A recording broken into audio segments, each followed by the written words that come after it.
Izin ada rekam. Khairil Anwar, dan itu diikuti oleh banyak penerbitan di lokal yang dikenal secara nasional. Tapi sekarang ini kita lihat, hampir boleh dikatakan kita tertinggal ya, katakan dengan Jawa. Maka sebenarnya program-program literasi kita ini perlu kita dorong, kembangkan lagi, kita hidupkan lagi penerbit-penerbit lokal gitu kan. Sastra yang lama dulu dari gitu. Armin Pane. Betul gitu. Bukunya ini kan tentang politik ya Pak ya?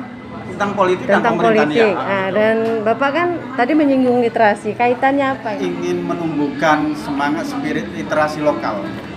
Karena selama ini orientasi kita literasi itu kita mohon maaf ya, bukan salah tidak, cuman kita sebenarnya sumber daya di Sumatera Utara ini banyak, tapi belum tereksplorasi dan belum terakomodasi. Ketika kita bicara literasi, orientasi kita di Jawa, termasuk di perguruan tinggi. Bayangkan kita banyak dosen-dosen, misalnya belum banyak mau menulis buku. Apalagi dengan sistem sekarang harus menulis fokus ya Pak ya, semua harus fokus, sementara buku ditinggalkan padahal itu bahan ajar gitu. Itu karena apa ya, memang ada pengaruh nasional juga gitu. Karena apa, harus nulis fokus karena di go internasional, dan itu ada diberikan uang. Misalnya kalau di USU itu yang Q3 aja itu 25 juta, kalau yang Q1 dapat 70 juta gitu. Jadi orang ngapain nulis buku, bagusan 20 halaman, 15 halaman bisa naruh di jurnal Scopus dapat 70 juta. Aneh lah.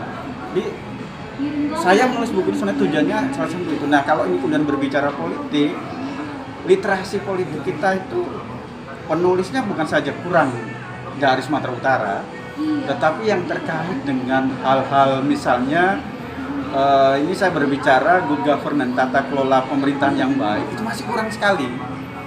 Dan tesis saya di buku ini saya sampaikan bahwa tidak ada satu bentuk pemerintahan yang baik kalau tidak dimulai dari partai politik yang baik. Karena rekrutmennya itu berasal dari partai.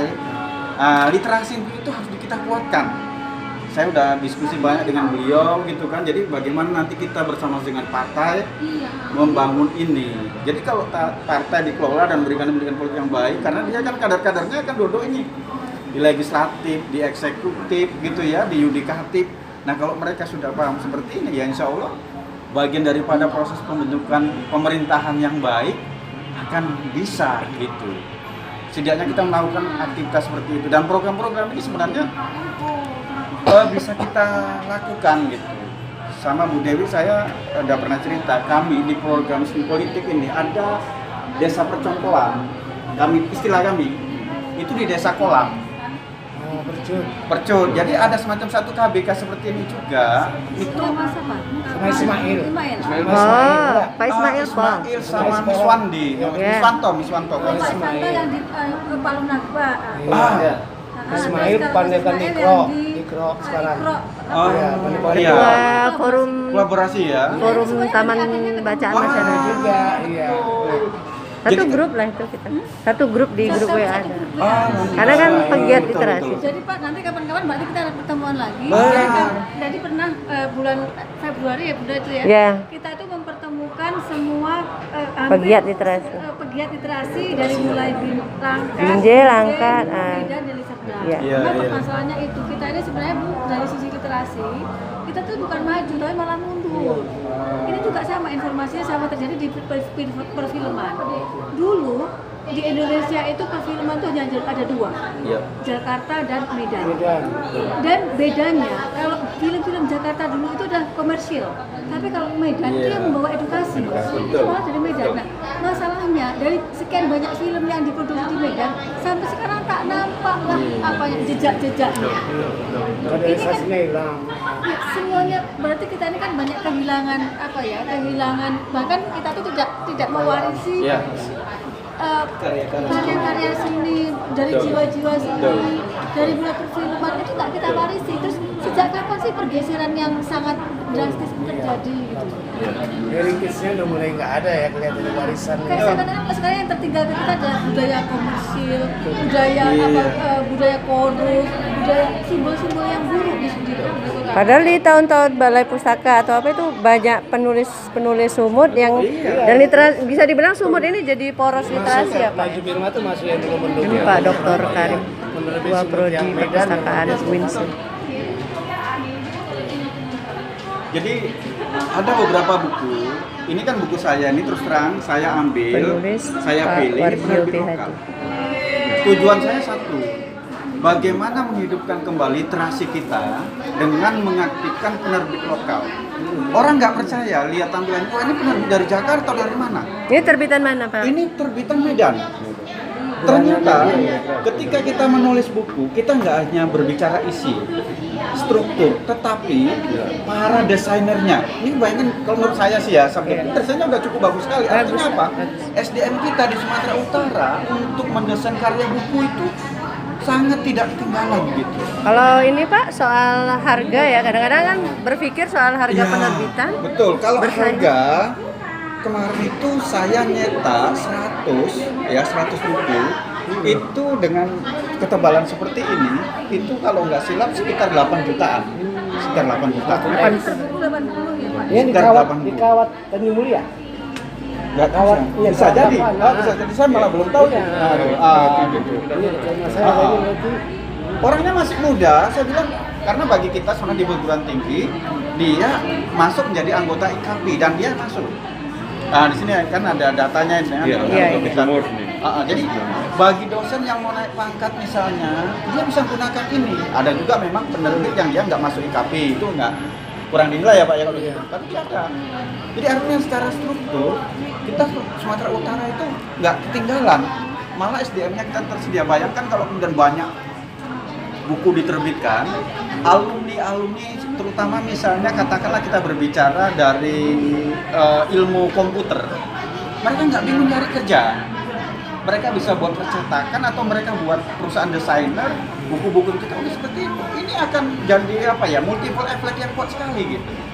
Makanya ketika saya kirim naskah itu di Terbit Jakarta, tadi saya bercerita, wah ini saya mengurangi nih jatah teman-teman gitu ya, karena memang seharusnya kita bisa menghidupi tambah mereka, saya kirimkan di Jakarta, tapi saya ada misi nasionalnya untuk lebih tersebar, tapi untuk naskah yang lain saya juga akan kirimkan lagi kepada mereka, dan mungkin juga kita akan dorong yang lain. Nah ini sebenarnya menurut saya ke depan kita perlu sounding juga melalui HISKI, melalui KBK dan kelompok-kelompok ringan, bagaimana kita mendekati kepala-kepala daerah itu, menguatkan literasinya itu. Bisa saja nanti misalnya ya kita buat semacam satu pelatihan untuk penulis pemula, menguatkan KBK seperti apa gitu ya. Kemudian mempersiapkan para penerbit-penerbit itu. Barangkali salah satu yang mereka alami itu mungkin persoalan dana. Nah, bagaimana pemerintah bisa memberi perhatian misal seperti itu?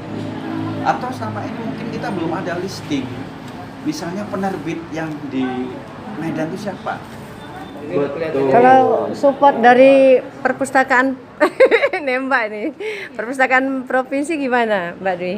Ini kalau gimana ya Bu, kalau masalah penerbitan itu gini, gimana sih kita perpustakaan itu kan dihadapkan pada dua kondisi ya. Kondisi yang pertama, kita itu masih sedang berlomba untuk meningkatkan minat baca. Otomatis kalau bicara tentang minat baca, pasti salah satu kekuatannya adalah koleksi bahan pustaka. Pasti juga nanti kaitannya dengan buku-buku berkualitas.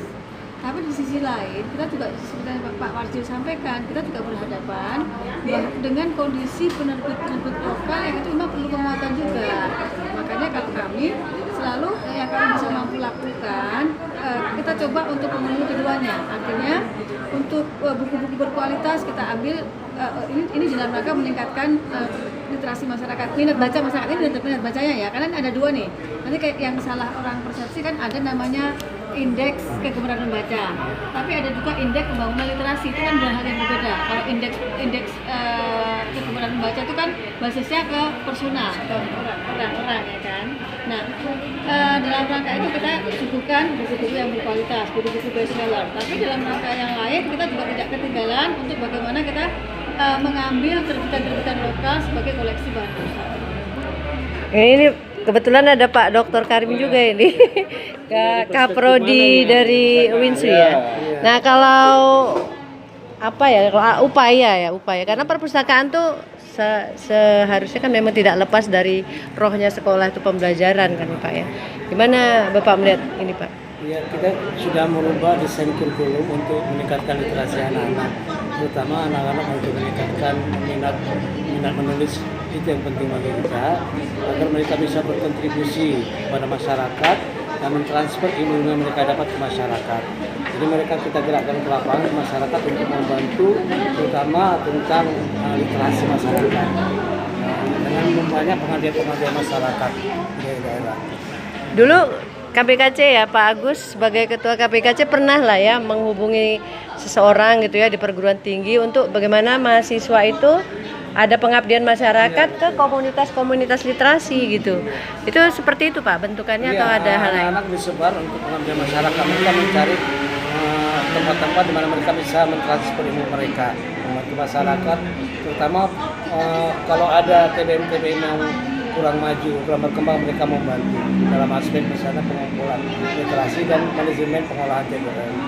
Iya, karena Dan secara sudah umum beberapa daerah TBM sudah ini nggak kita lakukan, pertama di Simalungun. Iya, iya. Simalungun Oh. sudah, kemudian yang di Kelantan 5, yang masyarakat yang narkoba orang tuanya, anak-anaknya itu dihimpun dari suatu tempat, tetapi peran kita di situ menyediakan buku yang berkaitan dengan agama gitu. Jadi ada 2 tempat sudah kita lakukan pengabdian masyarakat dari mahasiswa. Pendampingan pemustaka ya. Iya, pendampingan. Pendampingan pemustaka itu nanti mungkin istilahnya. Iya ya keren juga ya. Dari dongeng itu kita lakukan kepada. Tapi kan begini juga Pak. Sebenarnya kalau kita lihat secara umum sekolah ya Mbak Dwi, sekolah itu perpustakaannya perlu kita dorong. Berdasarkan pengalaman kita keliling, ternyata perpustakaan itu hanya sebagai apa ya? Simbol aja, simbol sebuah sekolah. Ada Ya. gitu ya. Saya terpikir ini kan Pak Menteri bilang merdeka belajar. Jadi ada kawan ini, apa perpustakaan? Saya bilang perpustakaan itu jantungnya merdeka belajar seharusnya. Gitu ya. Iya. Maksudnya apa tuh Pak Agus? Kalau kita mau merdeka belajar kan tidak, anak-anak kan bebas nih berekspresi, bebas, bebas mencari informasi dan sebagainya kan. Sumber-sumber ya. Ya kalau kita keluhkan mereka di luar informasi yang tidak jelas, lah kita katakan kenapa tidak disediakan di sekolah? Nah? Kalau sekarang perpustakaan banyak yang digital ya. Iya, digital juga. Sekarang banyak literatur tersedia perpustakaan, jurnal-jurnal yang dilangganan perpustakaan itu membantu mahasiswa untuk meneliti, meriset dan juga melakukan karya tulis mereka. Termasuk repositori dari hasil karya dosen itu banyak sudah diberikan perpustakaan. Tapi temuan kita di lapangan kan Pak Karim kan apa? Pengelola perpustakaan, ya kan?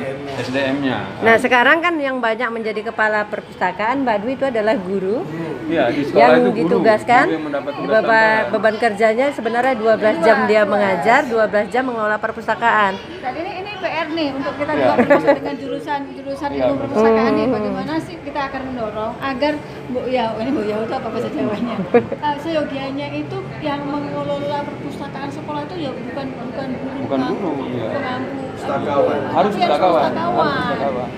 Ini karena apa? Karena yang paham, kalau yang paham tentang ilmu perpustakaannya, Iya. itu seharusnya begitu. Cuman gini, tadi kan terkait dengan apa ya, dengan bahan koleksi digital. Ini juga merupakan tantangan bagi kami di desa perpustakaan, karena kita itu kan berhadapan dengan masyarakat heterogen. Kayak kemarin tuh ada pemaparan dengan tenaga ahli yang mendorong kita tuh untuk memperbanyak koleksi digital di mall-mall, di bandara tapi terus terang kita juga bukan kita menolak tidak, tapi kita juga harus hati-hati nih. Karena di Sumatera Utara itu memang kita ingin memenuhi kebutuhan koleksi digital masyarakat. Tapi ini masyarakat yang mana gitu loh. Sementara di sisi lain kita tuh berhadapan dengan masyarakat yang ada di pelosok, yang itu akses buku saja mereka tidak punya. Susah. Nah, makanya kami juga oke, yang masyarakat maju kita layani. Tetapi fokus kita untuk saat ini untuk mungkin beberapa tahun ke depan ya ini yang ada di pelosok-pelosok ini. Karena kita juga gini, nanti ketika kita sudah sampai pada apa ya, ini kita kan sudah disrupsi industri 4.0. Sebenarnya kan udah hadir 4.5. Iya. Nah, sementara 4.5 nanti kan juga 4.5 itu kan juga merambah ke pedesaan. Sekarang bagaimana anak-anak kita nanti yang ada di pedesaan itu siap menyusul itu? Kalau kita hanya fokus kepada misalnya digital masyarakat yang ada di perkotaan, makanya yang pedesaan bagaimana? Jangan sampai justru ketimpangan nanti semakin lebar. Makanya kalau kami sih Mas, ini aku belum kenal nih Mas, siapa ini Mas? Boleh kenalan dan sekalian nih kasih. Ayo Mas. Saya Muhammad Yani, pilihan ya murid beliau juga. Ini pembicaraan tanpa sengaja ini, tapi luar biasa. Masukan ilmu yang saya dapat dari beliau, terutama dari studi politik lah di Sumatera Utara dan Medan gitu. Jadi saya sering sharing ke beliau, minta masukan ke beliau terkait dengan bagaimana perpolitikan, karena beliau juga salah satu ketua prodi politik visi khusus. Jadi maka saya coba sharing sama Pak Warjo, sama Bu Dwi, bagaimana satu sisi kita meningkatkan literasi kader-kader kita, dan juga bisa disinergi dengan program yang bisa meningkatkan literasi Sumatera Utara juga gitu. Dan itulah saya coba asup serapan dari ilmu para tokoh kita, Pak Warjo dan Bu Dwi gitu. Gitu aja. Ini mumpung ini ada generasi milenial, satu lagi Bang Ipan, ya kan? Betul ini. Nah, jadi ini kan memang pertemuannya dirancang tapi nggak sengaja nih. Bang Ipan, gimana generasi seperti Bang Ipan ini melihat perkembangan literasi kita, literasi digital, ya kan? Ada, tapi Bang Ipan juga mungkin masih memegang buku yang cetak dan sebagainya, gimana Bang Ipan? Literasi digital kan literasi kan luas Bun. Iya. Bingung mau komentari yang mana sebenarnya. Ya fokus ke buku dulu ya. Kalau ke buku sebenarnya kalau memang gaya milenial, tapi kalau selera masih kolonial. Maksudnya Berarti masih, Bang Ipan masih cenderung masih ke teks, buku masih cetak. buku ini teks. Apa Kenapa? kelebihannya? Karena akan beda dia Bun, esensi buku teks dengan buku yang di sini ya. Pertama kesan ya eksklusif. Pegang buku cetak eksklusif, walaupun upaya-upaya pasar itu kan ngedorong kita buat secara digital muncul aplikasi Storyal, Wattpad, itu kan dorong kita buat baca e-book. Bahkan mereka gandeng penulis besar kayak di Lestari. Iya. Di Lestari bahkan karya terbarunya itu harus kita beli koin Storyal baru bisa baca. Sekarang ininya kan. banyak juga aplikasi-aplikasi membaca yang harus pakai koin ya. Pakai koin. Orang karena memang sudah kagum, kan orang ikuti penulisnya nih. Di Lestari punya pasarnya, pasarnya di Lestari ditarik ke digital kan. Iya. Karena dianggap lebih cost produksinya lebih murah, lebih efektif kan. Tapi kalau di saya pribadi belum kena Belum baca ya? buku digital. Tapi generasi kayak Bang Ipan mungkin masih banyak ya. Artinya buku-buku cetak seperti itu masih berpeluang di pasar ya. Masih dominan. Ya menurut saya masih lumayan lah gitu kan, nggak bisa kita pastikan juga. Saya yakin kalau orang yang tekun baca lebih seneng baca buku teks Iya sama. daripada orang-orang yang sekedar ikutin tren itu pasti tapi kalau orang-orang yang memang punya kedalaman atau punya perhatian lebih terhadap yang membaca, itu sudah biasa baca, dia lebih ke buku teks. Walaupun sebenarnya kalau kita hitung kuantitas ukuran yang benar-benar baca dengan yang nggak baca bisa jadi lebih sedikit yang benar-benar baca. Jadi artinya kita masih boleh lah semangat ya untuk menulis buku ya Pak ya. Iya, masih harus ya. Masih harus ya. Maksudnya buku yang cetak gitu. ibaratnya kita memegang dengan sesuatu yang maya, dengan sesuatu yang Iya. bisa kita Itu tadi. Saya berpikir apakah kita generasi yang sudah termasuk dibanding dengan generasi Digital milenial? kita kan agak dipaksa kan. 2020 kan dipaksa Covid. Ya, digital lompat kita. ya. Lompat ya. Pemicunya kan Covid digital. Iya. Walaupun generasi nggak organisasi, tapi semangatnya masih semangat. Saya Ya. mungkin mau menambahkan ya apa yang tadi Bu Dwi kan ada nyinggung juga ya. Sebenarnya mungkin memang ya, insya Allah kalau kita banyak membangun link di jaring ini bisa terbuka dan malah bisa saling bantu. Misal gini, saya waktu di Amerika itu di New York, saya kaget juga. Jadi di New York itu ada taman, di kota ini. Belakang saya ini gedungnya Trump itu, gedung tinggi. Di tengah-tengahnya ini ada semacam taman, tempat orang lari macam semua, tapi juga tempat orang membaca. Yang Taman-taman saya membaca. kaget, itu ada semacam rak buku didesain sedemikian rupa. Itu rak buku itu sumbangan dari bank. Ada bukunya, ada raknya itu. Jadi orang membaca, dia sambil di tangan sambil membaca mimpinya. Nanti selesai taruh di situ. Mungkin kalau bisa ini kita transfer nanti dalam praktik di Indonesia misalnya, kita mungkin bisa kerjasama. Karena kan kalau perusahaan itu ada CSR. Kita bisa bicara situ. Bisa saja nanti bekerja sama dengan persatuan masjid se-Indonesia atau apa, sehingga setiap masjid itu mungkin bisa disediakan itu. Contoh misal kalau nggak di taman atau apa gitu.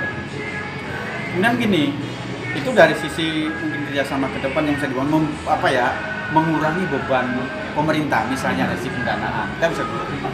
Yang kedua, Oh, apa ya? Scan ya? Oh, kirain apa scan?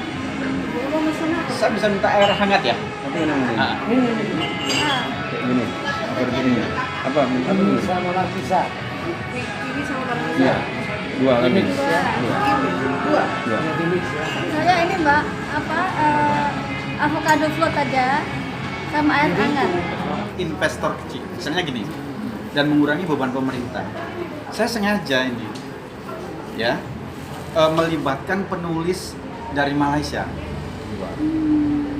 Jadi tujuan saya satu, yang pertama membangun silaturahmi, menguatkan intelektual Malaysia dan Indonesia bergabung dalam kerjasama.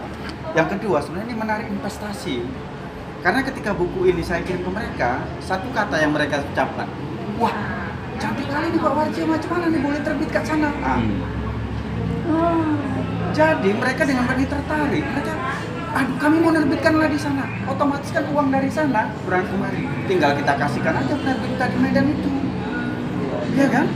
Nah, itu sebenarnya saya berpikir begitu, saya tarik mereka kemari, ya, dengan harapan biar kita bisa menghidupkan kembali penerbit itu. Mereka mencetak di sana, sebab di sana nyetak itu mahal dan kemudian menurut mereka di sini cantik gitu. Nah jadi ya sudah, nanti uangnya tinggal mereka, yang penting Transfer, naskahnya dikirim, kita cetakkan, kita bisa bantu kawan-kawan yang ya, penerbit seperti itu. menghidupkan di sini ya Pak. Kalau ada tiga, Desainnya bagus, kelihatan sederhana, tapi Iya. menarik kan. kalau ada 3 orang penulis, ya menuliskan seperti berarti kan ada 3 investasi. Kita ada 10 mungkin kawan-kawan yang lain terus bergerak gitu kan, akan sangat ini nih penerbit lokal kita gitu kan. Nggak terkirimkan lagi katakanlah di Jakarta atau di mana, di Medan, Sumatera Utara. Jogja. Jogja seperti itu. Jogja paling banyak.